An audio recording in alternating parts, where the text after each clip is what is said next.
जंगल में इस साल इतनी भयंकर गर्मी पड़ी थी कि जानवरों का दम निकले जा रहा था।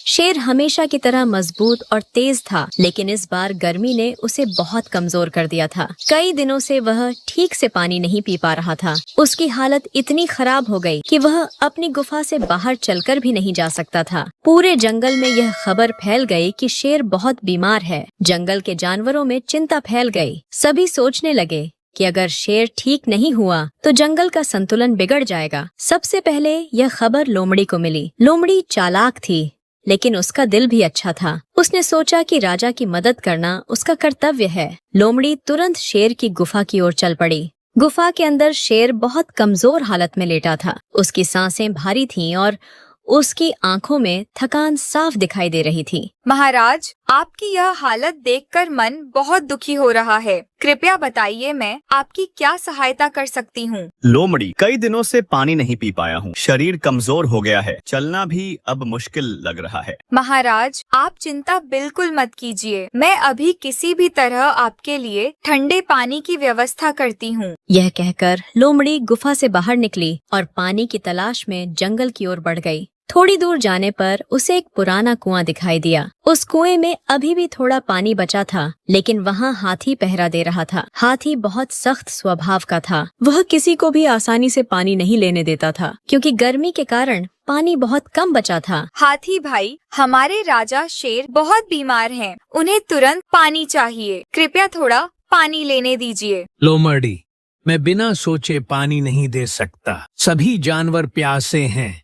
अगर सबको दूंगा तो कुआं सूख जाएगा। अगर राजा स्वस्थ रहेंगे तो पूरा जंगल सुरक्षित रहेगा। उनका ठीक होना हम सबकी जिम्मेदारी भी तो है। हाथी ने कुछ पल सोचा। उसे लोमड़ी की बात सही लगी। तुम सही कह रही हो। जंगल के राजा का स्वस्थ रहना जरूरी है। तुम थोड़ा पानी ले जा सकती हो। लोमड़ी ने धन्यवाद कहा और बड़े ध्यान से एक मिट्टी के घड़े में पानी भर लिया। वह जल्दी जल्दी गुफा की ओर लौटने लगी, लेकिन रास्ते में तेज गर्म हवा चलने लगी, धूल उड़ने लगी और रास्ता साफ दिखाई नहीं दे रहा था। लोमड़ी ने घड़ा मजबूती से पकड़ा। अचानक सामने बंदर आ गया। वे पेड़ों से कूदते हुए नीचे आया और घड़े को देखकर शरारत करने लगा। बंदर हंसते हुए बोला, लोमड़ी बहन, इतना ठंडा पानी कहाँ ले जा रही हो? हमें भी थोड़ा पीने दो, बहुत प्यास लगी है।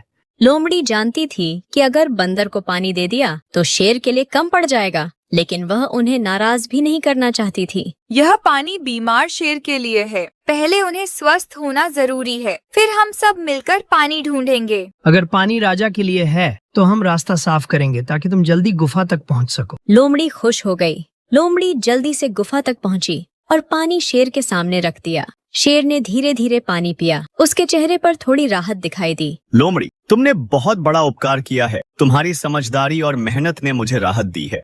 महाराज, आपका स्वस्थ रहना पूरे जंगल की खुशी है। यह तो मेरा छोटा सा कर्तव्य था। उसी समय बाहर से भेड़िया भी गुफा की ओर आ रहा था। उसे भी शेर की बीमारी की खबर मिल चुकी थी। भेड़िया स्वभाव से तेज और साहसी था। उसने सोचा कि वह भी राजा की मदद करेगा। गुफा में पहुंचकर उसने शेर को कमजोर हालत में देखा। महाराज, आपको इस हाल में देखकर मन बेचैन हो गया। बताइए, मैं आपके लिए क्या कर सकता हूँ? भेड़िया, पानी की बहुत जरूरत है। शरीर साथ नहीं दे रहा, लेकिन लोमड़ी अभी कुछ पानी लाई है। भेड़िया ने लोमड़ी की ओर देखा और सिर हिलाया। एक घड़ा काफी नहीं होगा महाराज। मैं पहाड़ी झरने से साफ पानी लेकर आता हूँ। आप निश्चिंत रहिए। भेड़िया, पहाड़ी झरने तक का रास्ता कठिन है। वहाँ भालू पहरा देता है। सावधानी से जाना। राजा के लिए मुश्किल रास्ते भी आसान हो जाते हैं। मैं बिना पानी लिए वापस नहीं लौटूंगा।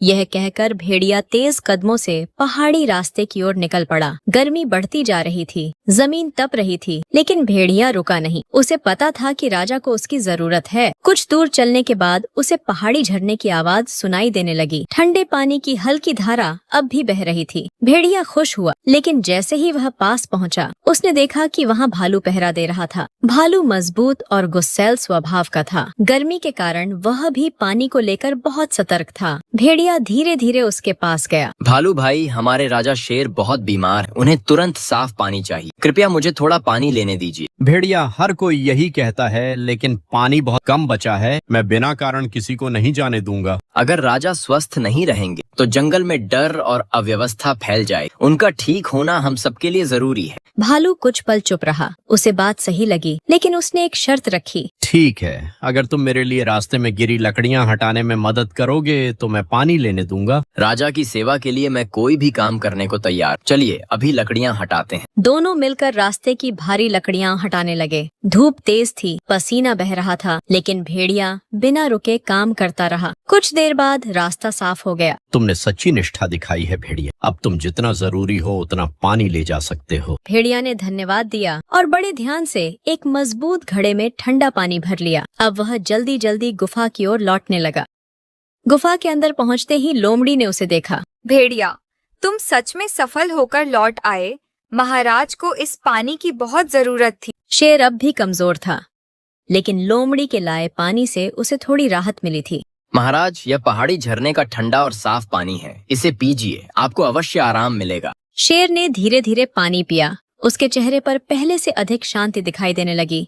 भेड़िया, तुमने साहस, धैर्य और सेवा का अद्भुत उदाहरण दिया है। मैं तुम्हारा आभारी हूँ। महाराज, आपका स्वस्थ रहना ही हमारा सम्मान है। मैंने केवल अपना कर्तव्य निभाया है। उसी समय गुफा के बाहर से धीमी चाल की आवाज आई। वह गधा था। गधा सीधा सादा और मेहनती था। उसे भी शेर की बीमारी की खबर मिल चुकी थी।